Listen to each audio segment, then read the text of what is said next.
One of the highlights of this year's Melbourne Documentary Film Festival is a documentary called Television Event, all about the 1983 telemovie The Day After, which had a significant impact, as this documentary reveals.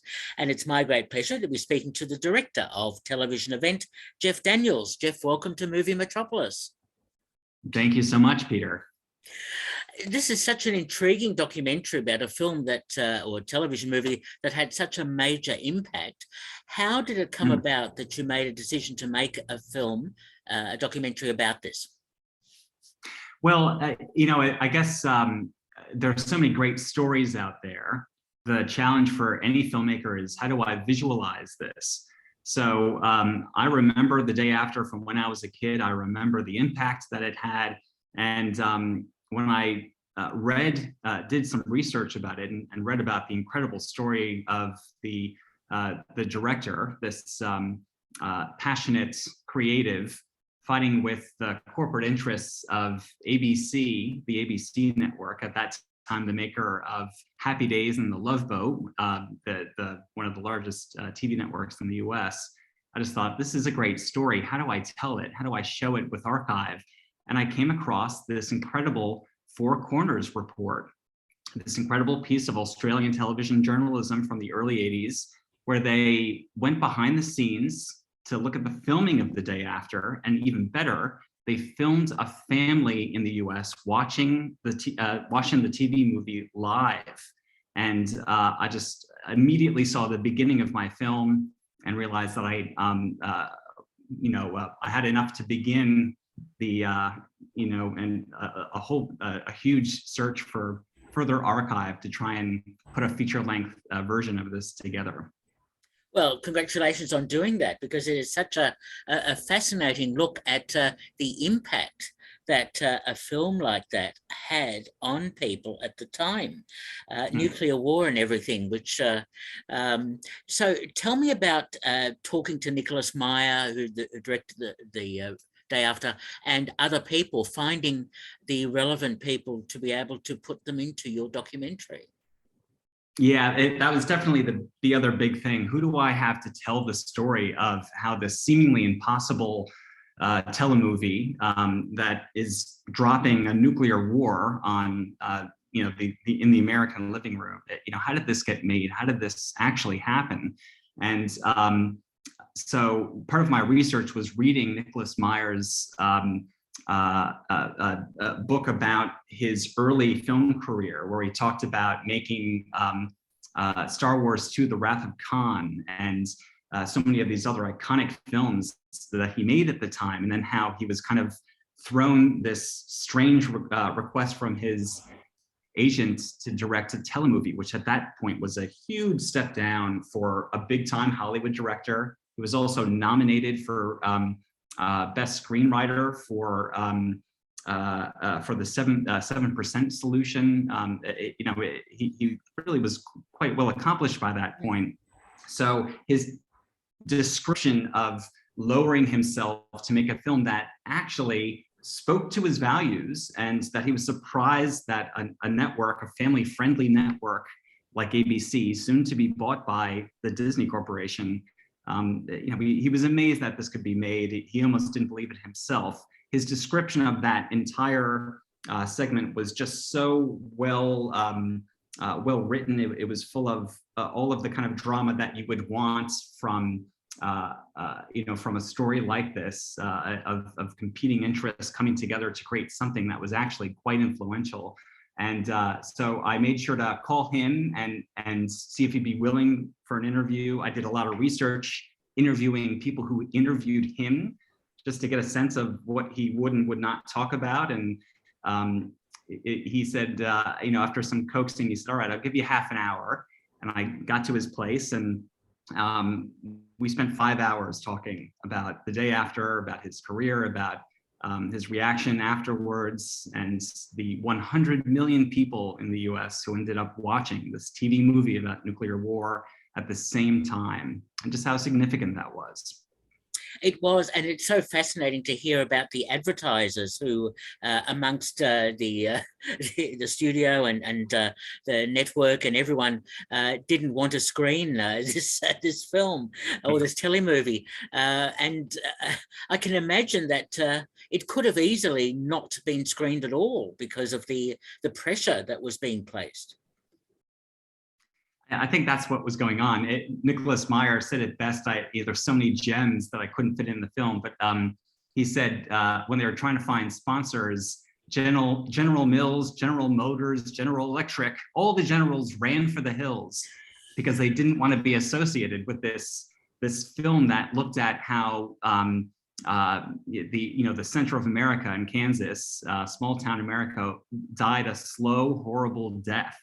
They certainly, it's not a great advertising, environment for Pepsi Cola, as the soon-to-be president of the BBC described it. So it's very difficult to try and speak about vast global issues like this. That unfortunately then and hopefully not any longer, but so many of these issues are very polarizing, especially in the US. How do you depict this in a way that will hit a broad audience so that you're able to connect with them emotionally, but also get them to talk about this without thinking that the network is being political in one direction or the other? And so that is what really fascinated me. And the fact that it was so difficult to try and get sponsorship for this. In the end, it turned out that they had barely any sponsorship, a first for ABC, and they ended up running it with barely any commercials, another first. It just made me realize how significant this moment was in our, in our collective history. Well, you even had Ronald Reagan involved in this, who was president at the time. And of course, he was very gung-ho, very hawkish in terms of nuclear power and beating the Russians and all that sort of thing. And to have a film like this the day after, talking about the impact that a nuclear strike on Lawrence, Kansas, as a small town USA, would have, the devastation that it would have on people, would have severely politically caused issues for him. Certainly, he was all about deterrence. The only way to stop the evil empire, as he called it, of the Soviet Union was to have a bigger stick, to have more nuclear weapons than they had, to hopefully deter them from ever using theirs. And when he saw, this is also someone who was an actor and who understood the power of really good storytelling, or storytelling to a mass audience. When he saw that the ABC network, the #1 network at the time in the US, was going to drop a nuclear war on his potential voters, he saw this as a threat to his strategy to deter it, as he felt and his advisors felt, to deter the event of a nuclear war. He didn't want people to think emotionally about this. It may come across as weakness. And if you ever try and tell an artist something like that, then they'll react in a way, however they can. And Nicholas Meyer said, we need to make people think emotionally about this. We need people to be scared of what a nuclear war may actually look like. We need to get past all this propaganda and this saber rattling so that we threaten other nuclear powers with the idea that we can survive a nuclear war because we're strong.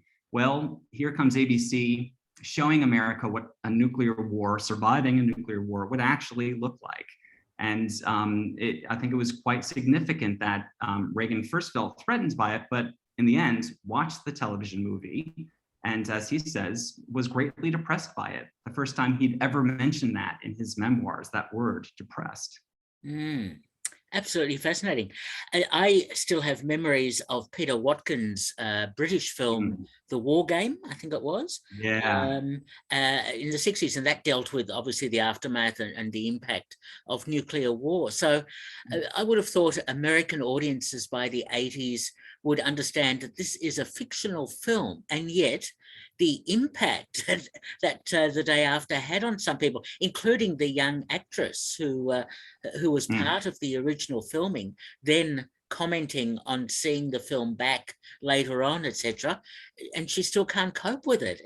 It's quite amazing the impact that a fictional film can have on populations. And I think this is really the influence that artists can have. We, when you're trying to imagine the unimaginable, when you're trying to find some way to digest a completely indigestible subject like the horrors of nuclear war, you really need artists to come in and give some sort of visualization of that so that you're able to connect with it emotionally and on a personal level. What if I were involved in a nuclear war? This is probably what I would have gone through. This is what it would feel like. And no matter how basic that depiction is, when you're showing it, it really does hit people. And I think that interviewing someone like Ellen Moore, who was a child actor at the time, the only acting job she'd ever done, and a local of Lawrence, Kansas as well, I felt she was really the person to try and explain what that experience was like, to be an actor, to be a part of that, to live for a month in a post-apocalyptic wasteland that is your hometown. And of course that would affect you. Of course it would haunt you for decades to come. And yeah, Ellen was quite incredible in giving an emotional account of what that experience was like and how it does still haunt her, as it does many people I've spoken to who remember The Day After when it came out. They still have nightmares about some of the depictions of this slow, horrible death through radiation poisoning that that everyone would go through. And that also is so interesting because in many respects, the film The Day After pulled back on showing the real horrors because obviously they were concerned about it being too grisly and too violent and too bloody for audiences to understand, even though, of course, the actuality would be much, much worse. Yeah, and I really like that discussion because I'm someone who is very much for showing things as realistically as possible and really trying to scare the crap out of people to wake them up. But I enjoyed the conversation among the creatives and the network executives where they're saying, sure, we want to be realistic, but we want to make sure that we retain our audience. If you have too much, people will look away, and then you're not really you're missing the point of what you're trying to accomplish here. I went through the same thing in making this documentary.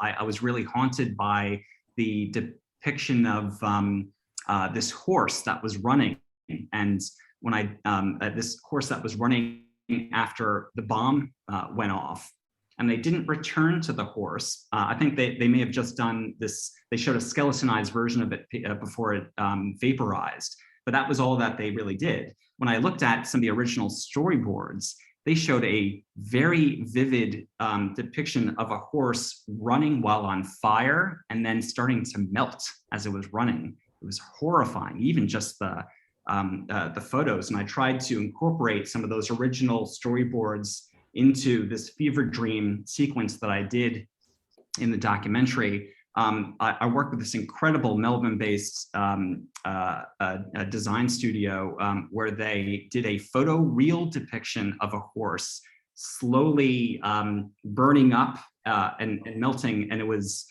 the stuff of complete nightmares. And when I was talking with my team about this, they said, Jeff, this is so real. It kind of takes you out of the film, and it may just be too much.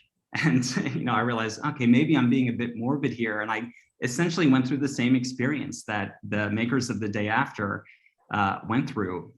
Sometimes you can go a bit too much, and that's great for some people, but not for a broader audience. And the purpose of this film to me was to share a message that the horrors of nuclear war should not be forgotten. They are too easily forgotten. And that, artists help us to try and digest these otherwise indigestible issues so that we're able to act on it and make sure that things like this are unacceptable for our politicians to use as political tools. And certainly the day after did have that impact, as you recount in your documentary, that eventually Reagan changed his tune. He did, yeah. I mean, I think in some ways, while he didn't change his stance on deterrence, he still felt that that was an effective strategy that had worked.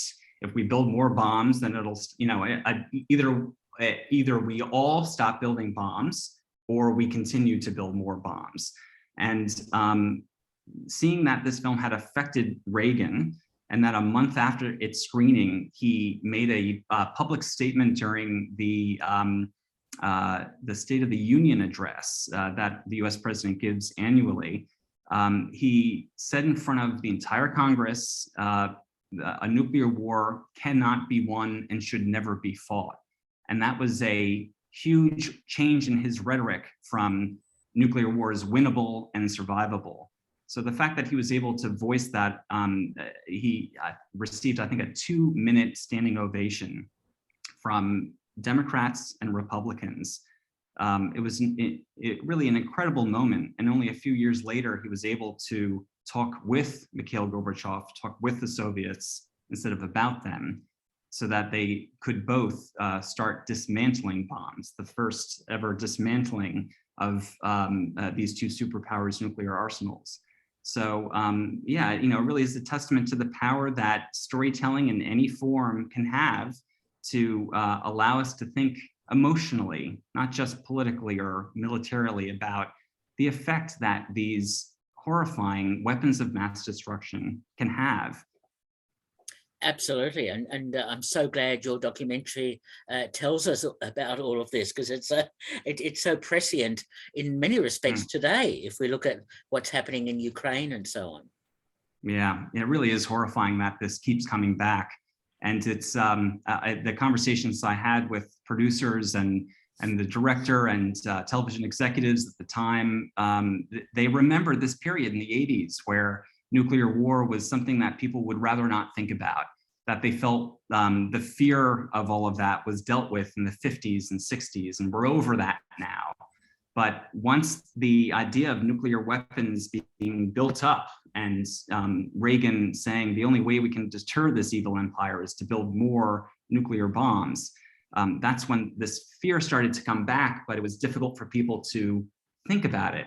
And it's amazing the people I speak to back then, you know, a lot of them say, I never thought about nuclear war. They were purposefully trying not to think about nuclear war because it was so horrifying. And I'm hearing the same thing today. I don't think about nuclear war. No, we don't need to talk about that. You're actively, willingly refusing to think about something so horrible. And sometimes it takes mass popular media, different forms of that, even esoteric forms, anything from artists who are able to imagine the unimaginable for us so that we're able to understand how this can affect us personally and confront something that we would rather not. Our lives depend on it. Exactly, the power of filmmaking and so on can have quite a significant impact, and the day after certainly had that, and your documentary recounts that so well. It's interesting in the day after that they cast it very carefully to have actors who are reasonably well known to also lure people in, like Jason Robards, of course, who's such an important actor at the time, although he was known for more dramatic sort of roles. So that process too was so interesting, the way you recount that in your documentary. Yeah, I was glad that Nicholas Meyer felt that it was important to have at least one actor who people would recognize in order to lend a sense of name recognition or some sort of credibility to the telemovie. But another thing that Nicholas Meyer felt was important was to have no well-known actors. Everyone else was not very well known at that point. Steve Guttenberg, he was I think, filming Police Academy during the screening of The Day After. So he really wasn't well known. Jo Beth Williams was pretty well known, but not many others in the cast really had that kind of name recognition, because Nicholas Meyer wanted the attention to be on the subject matter, not the actors, not the music, not the cinematography. It was just, he felt he was making sort of a slightly like a public service announcement with a bit of a higher production value. He really wanted people to just sit with the horrors of nuclear war and let that sit. And I think that he was very successful in doing that. A lot of people say, oh, as a piece of cinema, this film is, it's not even a film, it's a telemovie. And I think it kind of misses the point to talk about that in that way. It got people talking about something that they would rather not. And it ended up in that way influencing people in positions of power and politics to sway the way that they talked about these issues. It allowed a generation of students to talk about the subject in school. I remember talking about it, even I was in kindergarten at the time, and I remember having conversations in school. Your parents may have seen this telemovie and we're talking about it. Let's talk about that. Does anyone have any questions? You have an entire generation educated on the horrors of nuclear war. And it's now our job to educate the next generation at a time when the nuclear threat is as real as it was back then, so that the idea of using these weapons seems absurd and psychotic. Absolutely right. Fully agree with you. It also intrigued me. Originally, I think The Day After was going to be a two-part, almost miniseries style approach, and then it was cut back. And I've seen that running time of it is now around 127 minutes or something like that. So I'm quite intrigued as to the way it has been somewhat eroded in terms of its original running time. I think that the original plan was, I mean, this is network television. They want to get as much money as they can from sponsors. So the idea of a miniseries is a lot more lucrative than a one-off. It's the same as it is now. It's very difficult for me as a documentary filmmaker to make a one-off documentary, a feature-length documentary. It's all about the series now in order to grab people. But a common conversation that you have with creatives about the idea of a series versus a one-off is that it can seem padded, as Nicholas Meyer mentions in my film. You're kind of stringing it out and padding it, and it loses its effect. Nicholas Meyer also understood you're gonna show a nuclear attack on America in two parts. You think that after we bomb all of the US, people are gonna return for the aftermath? So Nicholas Meyer said, I think it's best if you just hit him with one shot. Otherwise, you may not get that same audience back. And of course, he was telling television executives, network executives, what to do with their ratings and how they handle their stats and all of that. So that made for an interesting conversation. In the end, it turned out that when all of the sponsors left, all the generals, fled for the hills, they, in a way, had no choice but to cut the entire film down and essentially show it in one bit. So completely different reasonings, but the network and the director were, they both made the right decision at the end. And I think that's what contributed to The Day After being cut in half. How interesting. So television event is screening as part of the Melbourne Documentary Film Festival. Has it also been screened, or will it be screening elsewhere? It will, yes. It's going to be screening up in Castlemaine at CDOC. I'm very happy that it's been selected for that. They only choose a handful of films to show over a weekend in early July. So that will be a great time as well. I'm looking forward to going up there. It's screening in South Korea as well. It's continuing to screen now that COVID is hasn't subsided, but luckily enough people are protecting themselves where in-theater screenings are now happening. So in that way, the film has kind of received a second life, and I'm able to show it in theaters in that way. And it'll also be available online later in July, which I'm looking forward to, here in Australia and in New Zealand, and internationally earlier in the month in July. So I'm looking forward to that final online release, so I can share this with people after its whirlwind 2-year festival experience, starting with Tribeca and Doc NYC in the US. I was wondering if it screened in America. That's great that it has, and I'm sure it had a special screening with Donald Trump.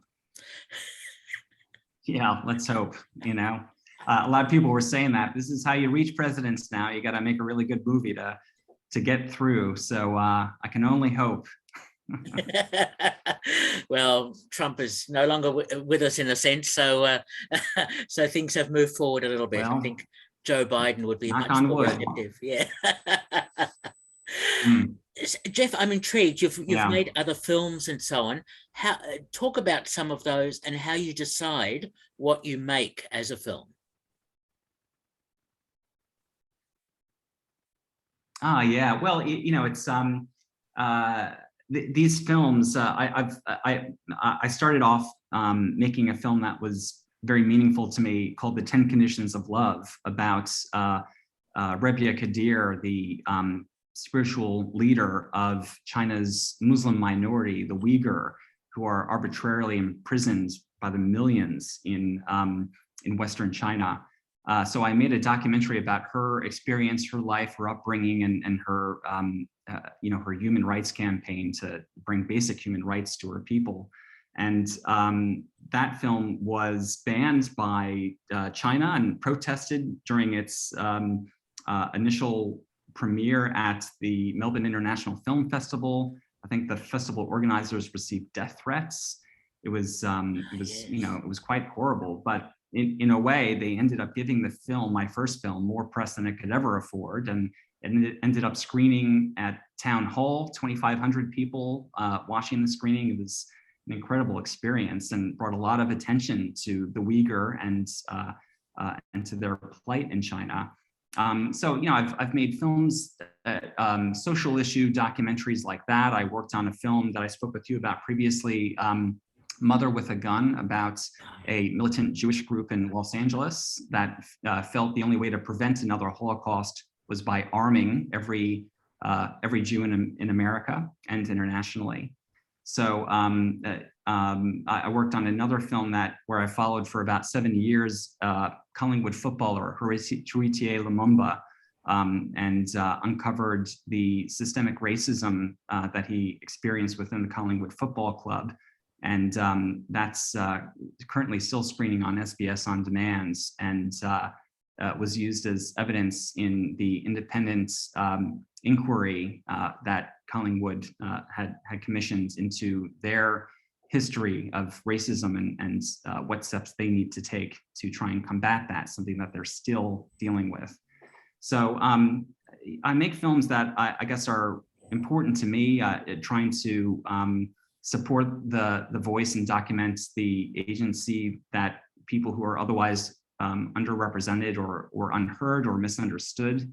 I think it's very important to look at stories like that, especially if they can have some sense of broad appeal. It's very important for me to try and speak to large audiences and to try and find a very real way of doing that. So, you know, but also trying to find the best way to visualize this. And I think I've been quite lucky in getting the support of Vic Screen and of Screen Australia to spend the years that it always does take to do these films right, and to try and support the people who I'm documenting, so that I'm able to remain honest with them and build a trusting relationship with them, so that the best possible story that I can tell can come out. So that's really what I'm looking for, and yeah, I'm continuing to do that. Probably more archive-based films now that it's hard to kind of document people and observe them with COVID, Yes. and travel is quite difficult. So more archive documentaries in my future. Okay, very good. So just on that, are you working on a film at the moment? Yeah, I'm very interested in topics about the Cold War and looking back on the 80s and the 60s even, and media depictions of these events. And so I'm looking at a variety of different issues around journalism and popular culture, and how that speaks to broader issues that can galvanize a generation, change our view on what we've been fed by propaganda, and how that really does still speak to us today. It's quite easy for us to slot into the ways of our past, and I think if we're reminded of that and see that we're actually still living through that, then hopefully that allows us to rethink things and not make the same mistakes. I'm really into that kind of stuff. So generally, that's what I'm working on. Great stuff. So looking forward to that, to those future films. They sound really interesting. And I neglected to ask you, in terms of the editing process in television event, you obviously had so much material, great interviews, the actual film itself the day after, etc. It must have been quite a task to edit that into a coherent, flowing story. Absolutely. And I had an incredible team of editors helping me with that at every stage. I started the process looking through all the footage that we had and trying to build an effective structure and making sure that everything was well organized. We had hundreds of hours of archive material. So I went through all of this with my supporting editors, Sally Bassetti and Ash Lucas and Bergen O'Brien. A lot of these very well accomplished editors living here in Melbourne and in country Victoria, and they were able to support the editing team that I had working out of the States, Aaron Wickenden and Eileen Meyer, who've done some incredible documentaries like Crip Camp and Best of Enemies, which I absolutely love, documentaries about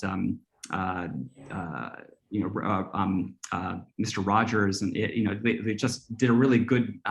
They really know how to get the great out of the good, and so I'm completely indebted to my editing team, my international editing team, and helping me organize all of this material into a coherent and emotionally successful story. Very interesting to hear all that. Look, congratulations on Television Event, which is screening as part of the Melbourne Documentary Film Festival this year. And it's been my great pleasure to be speaking to the director of Television Event, Jeff Daniels. Jeff, thank you so much for talking with me. Thank you so much for your time, Peter. I loved it. Bye-bye. See ya.